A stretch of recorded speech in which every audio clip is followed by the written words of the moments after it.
How do you talk about your children? What do you say in the presence of your children? You must watch what you do in the presence of your children.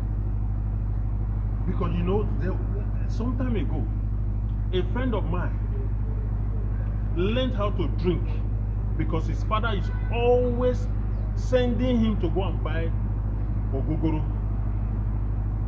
You understand? So one day as he was going, he said, why is my father so much interested in this ogogoro? What is in this ogogoro?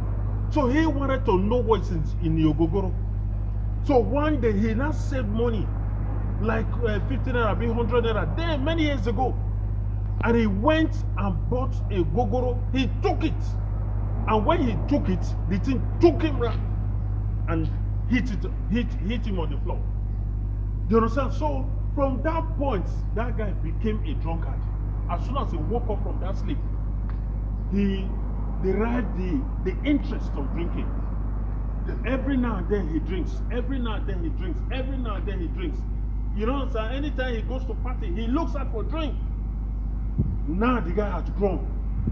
Drinking everywhere. He doesn't even have control anymore. Why? Because he learnt it from his father. Because what the father was always asking him to go and buy all these things. That is where he learnt that thing from. But today, his life, they are even dragging drink from him. He drinks without control now. They are dragging this thing from him because he learnt this thing from his father. But his father was not careful enough. His father was always doing this thing in his presence. He will ask you, go and buy. After finishing the one, not even up to 2 minutes, you say, go and buy again. Not up to 2 minutes, you say, go and buy again.